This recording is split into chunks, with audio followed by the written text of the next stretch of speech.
YouTube channel, Filipina and Turkish vlog. Today is another video, another vlog.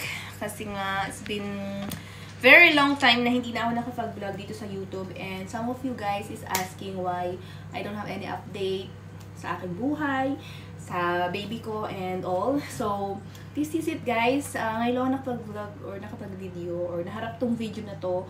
Kasi nga, naharap tong YouTube na to kasi nga super daming ganap, So, this is always what I say every time I nag-upload dito sa YouTube na very busy, very maraming ganap, ganyan. So, actually, this is not the excuse. Ang main reason why I don't have any vlog for a long time, guys, is because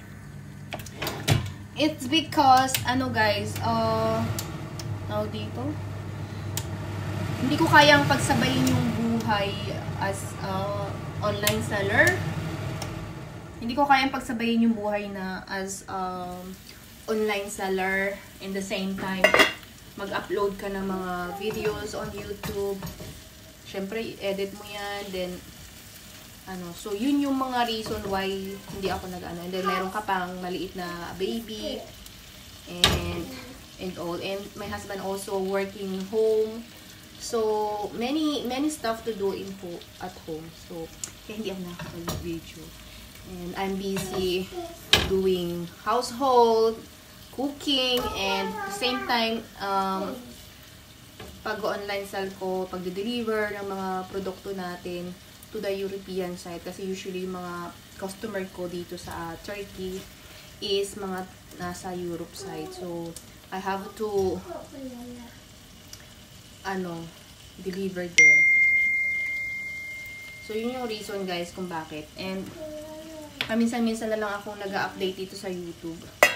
And also guys, dito sa YouTube, dito sa Turkey, sobrang hirap na dito. Masyado silang mga requirements sa mga small YouTuber or kahit sa mga big YouTuber na kahit small ka pa or kahit basta nag-i-income ka dito sa YouTube. So, marami silang hinihingi mga tax kemerot.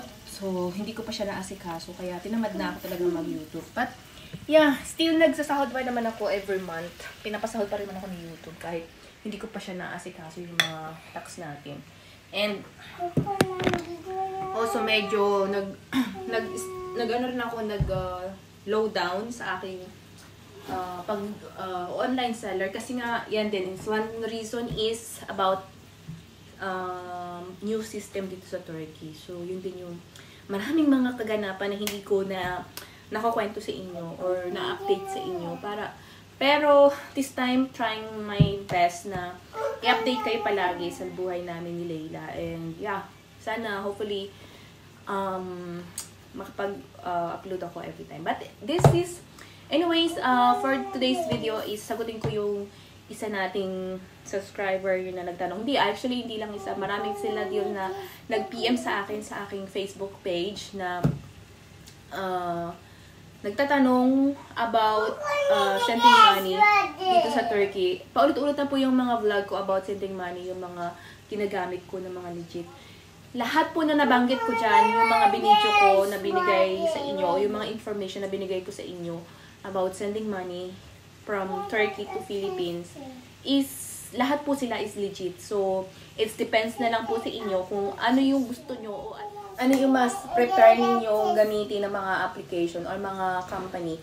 Like, for example, me guys, hindi lang isang remittance company yung ginagamit ko. Ginagamit ko sila lahat. Like, yung TransferGo or yung TransferWise and then yung option. Pero lately, guys, nagkakaroon ng problema sa option, sa application. Pero hindi ko lang alam sa mga mismo mga shop kung may mga problem sila doon. Pero, dito sa online application, lagi na lang silang may problema. And, kahapon nga lang, guys, nagalit ako dun sa parang operator ng, sa customer service ng option. Kasi nga, nag-send ako ng money to Philippines para sa aking insurance. Pambayad ko ng insurance ko. Wrote like, nasa 50,000 pesos. And then, nag-send ako guys to GCash. And then, what happened is, nirefund yung pera ko without any like message or ano ba yun? without any, message na hindi nila in-accept or whatever. Basta na-refund nila yung pera ko, nakulang na siya. So, like, for example, in Turkish lira, sinad ko is 30,000 pesos, 30,000 Turkish lira. And, to Philippine money, hindi ko exacto alam magkano, parang 52,000, something like that. And then, binalik nila nung kulang na siya ng 440 Turkish lira or nasa 850 pesos, something like that. So, hindi ko exactly alam yung amount, pero ganyan yung ganap dun sa option. Kaya, tapos, nag-complain ako about what happened dun sa aking pera, anong nangyari. Sabi ko, that's not my fault anyway, kasi nga, hindi ko naman siya pinakancel o hindi ko siya kinancel. So, yung system nila ang may problema. Ang sabi nila is, dun yung partner daw nila dun sa Philippines is, dinecline yung pera. So, sabi ko, it's not my fault, it's your fault. Kasi nga, yung partner company nila yun, so dapat sila yung makipag-communicate. Hindi yun shoulder ng sender. Diba? Am I right?